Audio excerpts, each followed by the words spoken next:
Hello, and welcome to the newest episode or the latest episode of the Cheap Seats on One World Sports Radio. My name is Mpom Grandin. I've got the crew here to discuss all things Cheap Seats. This is our last show of the year, so we're going to cover the 3 game weeks or the 4 game weeks between 18 and 21 throughout the Christmas period. So when you come out into the new year, we'll be talking about that too. So there's a lot of things happening. And obviously the guys will talk about that, and there's Afcon, there's COVID, there's all these things. But let me just go through a couple of things. We ran a competition with Classic Shirts ZA that ended last week Friday. If you didn't watch Cheap Seats yesterday on Tuesday, we announced who the winner was, and the winner of that shirt is Adino Polo. He has already received his shirt. Congratulations to you. I hope you get yourself, you enjoy wearing the shirt and representing Manchester United wherever you go. A lot of us, all 4 of us, don't know what that means, but he'll enjoy that shirt. Thank goodness. Yeah, but what's happening with the guys at Classic Shirts, they're running a promotion this week. The shirt that they want to let you guys know that you can buy is the Brazil 1998 shirt worn by himself, Mr. Ronaldo himself. Cheap Seats 50 is the discount code. You can get 50 Rand off of that. You can see that it's already packaged and ready for you once you order it. Cyrus is wearing a Brazil shirt. So obviously I know Cyrus loves his, but we all love Samba football. So it's really nice to see that we can get that here in South Africa, and you have a company like Classic Shirts ZA that can do that for you. I managed to get that Ajax 3 Little Birds jersey, which is so beautiful. And I'm going to wear it when they play in their Champions League tie, because, hey, my team's not in the Champions League, and there was a need for another draw. You need a substitute team. But just to be clear, Paul, they're not going to get a game-worn Ronaldo shirt. It's just a replica Ronaldo shirt. In case somebody's like, man, Ronaldo wore this thing. It's like, well... Not exactly. I mean, if you believe, anything's possible. Exactly. So, guys, FPL this week, there was a lot of COVID issues. Spurs didn't play when I brought Son in. Thank you, Dean.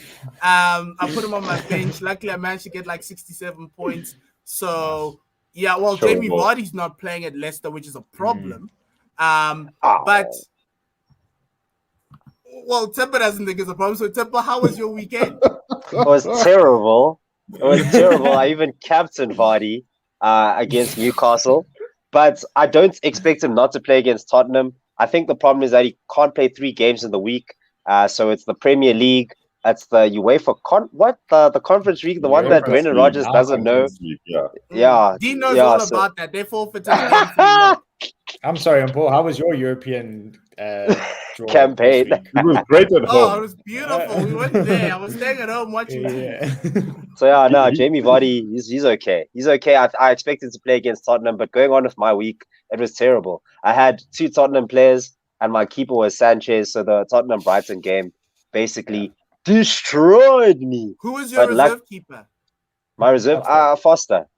He's injured. Yeah. So it just went from bad to worse. But Alexander Arnold, Conor Gallagher, and Mo Salah, even Dennis, they really saved what would have been a terrible score. I got a 58, just above average, and just above average when you have 4 people blanking in your starting 11. Jota could have also blanked as well. So thank goodness you didn't pick Jimenez. Oof. You don't want people removing points from themselves. You're like, what are you even doing? Just play the game. We don't need you to be like -2. Oh God. Some of these FPL will make you just sweat. Do you have a James Madison issue on your side? Well, it is an issue and it isn't an issue. So what happened was, going into the game week, I always go through my team and I think, looking at the fixtures, who's going to perform well? And something said to me, Leicester. Something said to me, James Maddison, and I've backed James Maddison in the past only for Harvey Barnes to be the best guy. And then in the past, I've then backed Harvey Barnes only for James Maddison. Yeah, we've had this discussion a lot of times. So I was like, you know what? To hell with it. I'm going to go with Emile Smith-Rowe because, well, he should play, right? Yeah, he played the sum total of 0. And James Maddison, who I was this close to signing, went and had an absolute worldie. So I'm like, okay, I guess, we pick James Maddison. So guess what, ladies and gentlemen? James Maddison is going to draw a blank. Chances are he'll probably won't. He'll drive the team bus, but he won't play. Dean, how was your week? It wasn't great. I didn't. Well, I had Kane, so had to move him on for Ronaldo, which wasn't too bad because at least Ronaldo scored. But then didn't have Sanchez, had to take a hit as well. So all in all, it wasn't a great week. James is really costing me because I've paid quite a hefty price for him, and he's got 1 point in 4 games. And this is the best right back in the history of the Premier League, Zeppo. What is the man doing? His team is letting him down, guys. But his team has gone to his head. That's the problem. Having said that, I generally steer clear of Chelsea players because I don't know who's going to play. But I did back Rudiger, and he came trumps with the 9-pointer. A really good actor. I know. I'll tell you something. Does it really matter if he's both good in the flesh, like on stage and on screen? In VAR. So it doesn't matter when it's for your team. That's when it doesn't matter. Mo Salah also had a bit of a dive there. You could say so. There's dives everywhere. James Maddison, Antonio Rudiger. I mean, you take them when you can get them. Pens? How many pens did he see? You had the penalty takers this week. You thought it was a big factory. That's how many pens it was. Okay, so let's. How was your week? How? I got 67 points. I actually said it in the morning before, but 67 points. I knew Son wasn't playing, but I had brought him in early in the week, so I put him to my bench. Emmanuel Dennis came in, Conor Gallagher came in, had a very nice midfield. Gallagher, yes. Gallagher. The biggest issue I had was Jamie Vardy, right? So I had Antonio on the one side, Jamie Vardy on the other side, and Jamie Vardy was drawing a blank. He's not playing. Patson Daka came in, and so Mo Salah became my captain because I captained Vardy, so that was great. That kind of was helpful. Jota helped me a bit. Reece James is my problem. Cancelo's suspension is now my new problem. Yeah, I too am there. Yeah, but Aaron Ramsdale is doing quite well for me. And yeah, so and I actually left 8 points on the bench with Pontus Jansson of Brentford. So yeah, so that kind of was like, how could I have gotten this guy in? But look, with all the blanks going around, I'm lucky to get 67 points. So what I've asked the guys to do is that they tell me the 3 players, because we're going into Christmas, we're going to game week, so 1 player per game week, essentially, if you think about it, to get you through December, to give you ideas when you're sitting at home after you've eaten your Christmas turkey and you're looking at your FPL and you're like, who do I think I should bring in? So I'm going to start with myself. I've went all Arsenal / all London. What? Paul, you don't like this game, bro. Wait. Gabriel's the only problem I see there. Hi. But I'll tell you about Gabriel. So, Lacazette is in because if you look at Arsenal's next fixtures, it's Leeds, it's Norwich, it's Wolves, and it's City. So up until the 1st of Jan. So outside of that City game, I'm seeing Lacazette at the top of the line because A, Aubameyang's going to Afcon, and B, Aubameyang's not going to be selected because isn't he getting tattoos? Exactly. For Afcon. He needs to look fresh for Afcon. So so that's why I'm picking Lacazette, owned by 1.4% of the people on FPL. I see Lacazette scoring against West Ham in Game Week 17 because we're in the middle of Game Week 17. I think he's going to do that, and I think he's going to score a lot more goals, especially with Odegaard being captain. So that's going to be fun. Mason Mount, I was looking for some Chelsea exposure, largely because Chelsea's run-in has Wolves, Aston Villa, Brighton. They've got Liverpool on the 2nd of Jan. Those 3 games are winnable. So for me, it makes sense that I need some Chelsea exposure at the top because they are going to score goals. Lukaku's not going to be the guy scoring goals. Timo Werner's not going to be scoring goals. And Mason Mount has had a very good 3 weeks. He scored 3 goals and 2 assists. So I was like, maybe he's the guy to bring it back. And then Gabriel. Gabriel is number, I've got this here. He's gone 67 points. He's the sixth.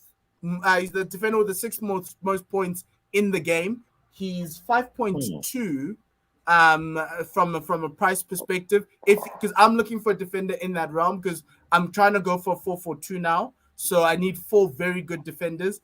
And where Arsenal's fixtures are going up until City, I can see 3 clean sheets. And the only issue I have is the double exposure I have with Ramsdale. So if we concede, I get fixed nothing.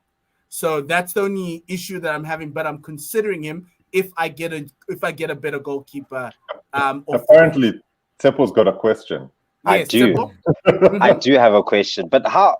Don't you feel that Gabriel's pretty expensive when you have Ben White at 4.4, Tomiyasu and Kieran Tierney?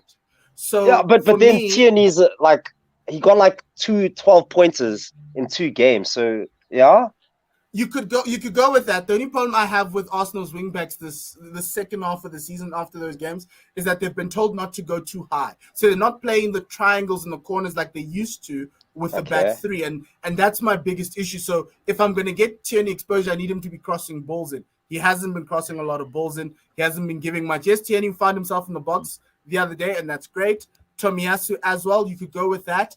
And so I was just like, hey, Gabriel, no one's looking at him. He's a center back, and maybe center backs are back in style. So that's the reason why I'm going there. But any exposure in that Arsenal back four wouldn't hurt. Tomiyasu, I would say go with him if you want to. Just you're not going to get any points from an assist or a goals perspective. Even with Ben White, like I'm sitting there going, but Dean disagrees. Yes, because you could go with regular. Tomiyasu is the best right back in the league. Yes, by a mile. Just joking, not. So Dean, your 3 players, it's Dalot, Foden, and Jared Bowen. Yeah, so Dalot is very easy, cheap, 4.5 defender. United's got great fixtures up until the end of February. We've discussed that at length. But the one thing that I think everyone playing FPL now needs to focus on is it's with games being postponed on a whim the day before, there's double game weeks all over the place. It's going to become a squad game now. You're going to have to have all 15 players that can play. It's no longer having a great 11 and then some couple 4.5 oaks just around the place. So I'm working on improving the squad all over the place. So Dalot is a good one for that one. Foden is a main. I'm looking to sell Ronaldo and spread funds. That's the way I'm going to fund it. So getting Foden because City attack is looking great. The fixtures are great. A big question is Bernardo or Foden, which everyone is kind of tussling with. But I think on the whole, Foden has better numbers, and he does more likely to be there and thereabouts. If he plays that false 9, he always scores. If Pep plays him out wide on the left, it's not the same. So kind of hope it will touch and go about there, but definitely a City attacker, either Bernardo or Foden. And then Bowen, West Ham's fixtures are really good. And again, trying to upgrade one of those 4.5 midfielders that I've got. I've currently got Sissoko. So trying to get Bowen in, great fixtures. Antonio, I don't trust anymore. I think he's looking a bit slow. And Bowen looks like, it's still West Ham, but he's looking like someone that can definitely cause a bit of damage there. He carries on running. So, the big tip that I'll say is no one knows what's going to happen at the moment with any of these fixtures. Improve your squad, try and spread fees as much as you can, if you can. And just kind of hope for the best because if fixtures don't happen, you can't get upset about it. It's happening for everyone. You just kind of have to roll with the punches and have the best contingency plan. Some really great words of advice. Also, West Ham's next 5 games, Norwich, Southampton, Watford, Crystal Palace, Leeds, before they play the gargantuan Manchester United on the 21st of January. Gargantuan. Wahid, you need a penalty to beat them. Norwich by 1 goal. Yes. Cyrus, you went with a very interesting one. You were looking at Afcon seemingly, but I wanted to know why you would be considering Patson Daka if he's probably on his way to Afcon. So Zambia are not in Afcon. Oh. And that's one of the best things about it is that he's almost a shoo-in. He's scored in recent games. I do think that they're trying to mold him into the new Vardy, and so far he's done a good job. And I think that he's also got a really good understanding with somebody like James Maddison. So I think there's a Leicester push that's happening at the moment. And if you look at it, is Iheanacho more likely to go to Afcon than somebody whose team didn't qualify? Yes. So if there's going to be, if there's going to be a striker who'll be available, it's probably going to be Patson Daka if Jamie Vardy's not playing, right? So I looked at it and I said he's probably going to get a lot more game time, especially when Vardy's age and the amount of fixtures they'll have over that the course of that period. So that's why. Then I also looked at Maddison and thought, to heck with it. I've been burned in the past. Might as well get burned again. James Maddison is one of those where when he looked like he's on form. I looked at him and he actually looked. At the beginning of the season, he looked lost. He didn't. I mean, there was a Leicester Villa game where he just looked like he was running around. Didn't even know he was playing. Yeah. Exactly. But now he's looking really locked in. The ball sticking to his foot. He's got that swagger back, and I think James Maddison would be a really good pick. And then the other one for me was Divock Origi. Was that Liverpool are going to have to play someone, right? Yes, Firmino's there. Yes, they'll have Minamino and a few of those other guys. But Divock Origi is a good player to have in your squad. And using Dean's point, where if you can fill out your squad a little bit, he gives you an option. And I think Origi, he's 75% likely to play this game week, but you just don't know what's going to happen. So if he comes off the bench, and the way they love him in Liverpool, I'm almost looking at it this way: if he scores for Liverpool, I win. If he does poorly for Liverpool, I win as a Chelsea supporter. So it's a win-win, right? A win-win. Okay, I have one question though. Yes, Temple. Aren't you concerned with the Leicester fixtures? I mean, Tottenham at home, Everton away, then it's City and Liverpool, and then Norwich, Burnley. Yeah. So, but let's look at it this way, right? You could either choose players in different teams that might not necessarily score as much, but I tend to look at it in terms of Brendan Rodgers' job is on the line here, actually. Not necessarily if Leicester finish outside the top four, yeah, it's happened before, but rather his reputation. I shouldn't say job. And I think that Leicester are currently trying to really push themselves and up their game and become that team that nobody wants to play against. And so I'm looking at those fixtures as being Brendan Rodgers is going to say, right, guys, you got to do it. You got to, do it for yourselves. And that's why I'm not scared of picking Leicester players. And having said that, they've hurt me in the past as well. If we're looking for somebody who might actually do something, Tielemans, Yuri Tielemans is he's a secret god in that Leicester team. He just goes about his job. He scores worldies against Chelsea in the FA Cup final, and then he just makes himself a nuisance of himself. And then his cheeks just get redder and redder. So when he's going to be playing. I saw this quote, and I'm not sure how true it was. About now, I need to remember which player it was. Was it not Pep talking about Kevin De Bruyne? And he said he knows when to sub him because he just gets pinker and pinker. so that's so rude. I read that and it was like, no, that's me too, dude. I also know when I need to come off the field. The valve has got to be shut off. Otherwise, this guy's going to explode. So I think the same thing will happen on the other end. But yeah, okay. Tielemans.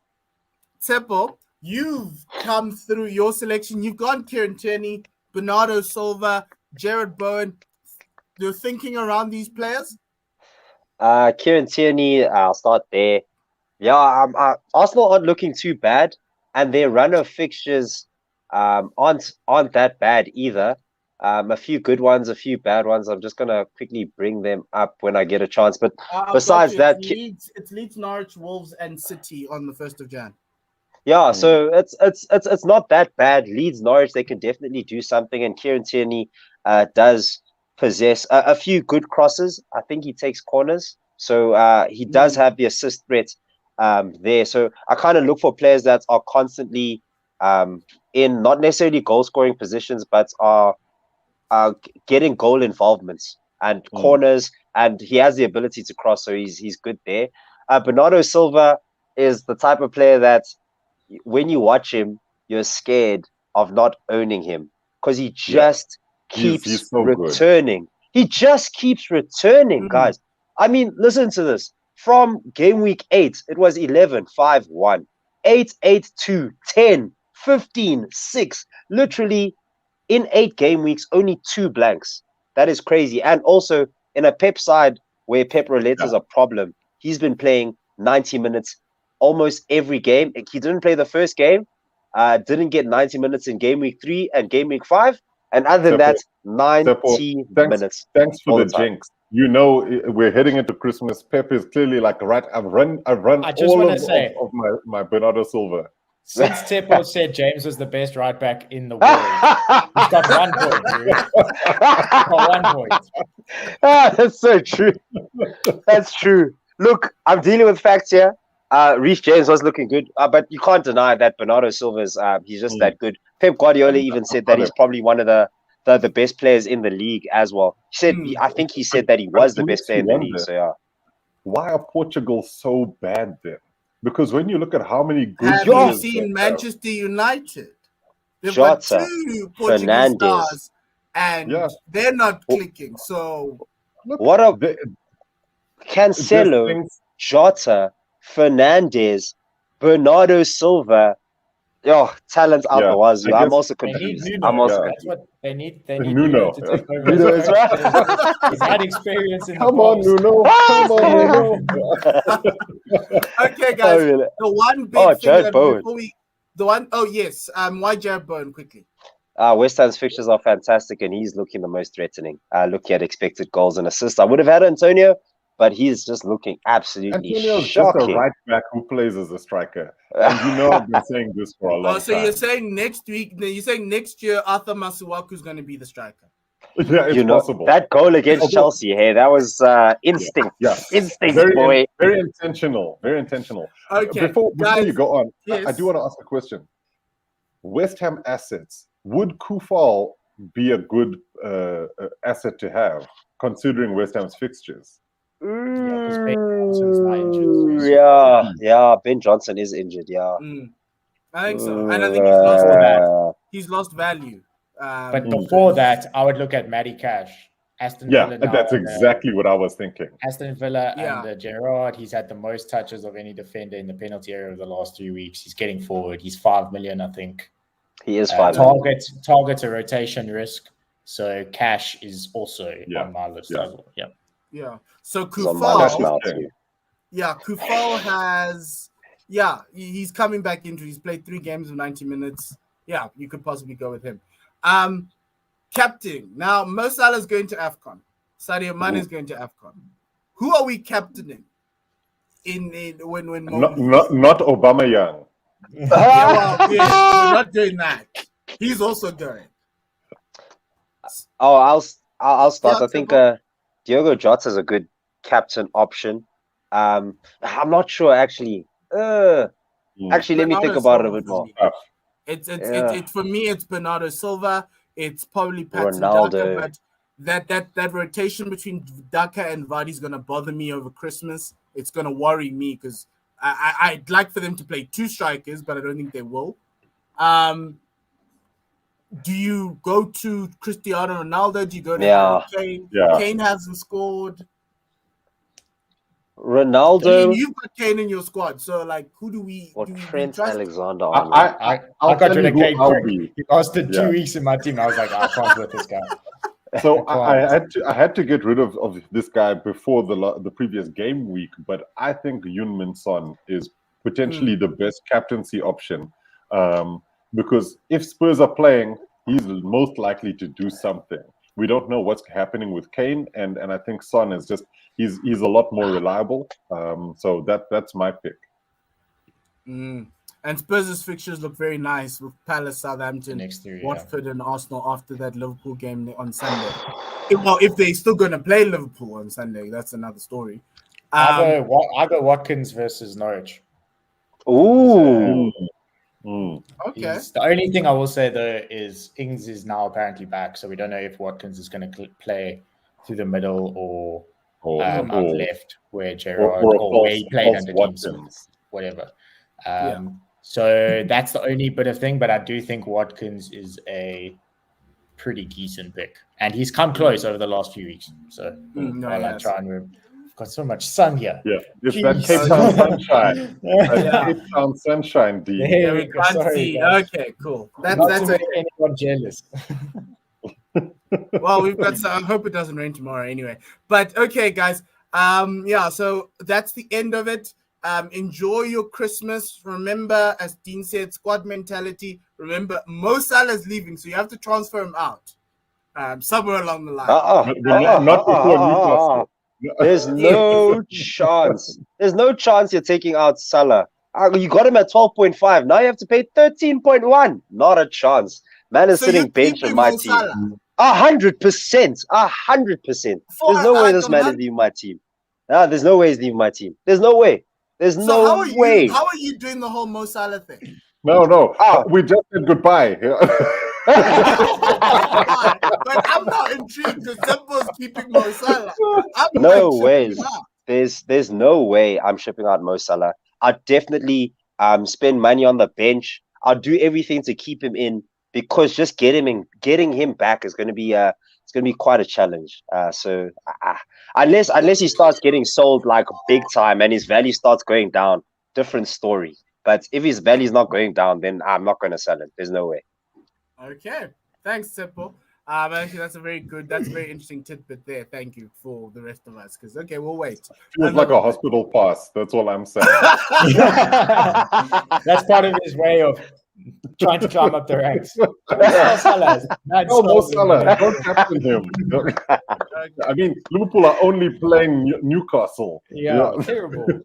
Captain Salah. Up to 2. Yeah. Okay. Okay, thanks, guys. Thank you very much for the wonderful year. Have a great Christmas and a new year, and we'll see you on the other side. Enjoy the FPL. We've tried to give you as much as you can, and we're giving you as much tips as it is. Now it's up to you, COVID, Afcon, and everybody else to try and Pep as well, to try to figure out how you're going to do come January. We'll see you on the other side. Hopefully your FPL team won't go downhill or go uphill, and it will keep on going. Outside of that, thanks to Cyrus, Dean, and Tepo, and have a great day, great evening, and lesale kakahiso.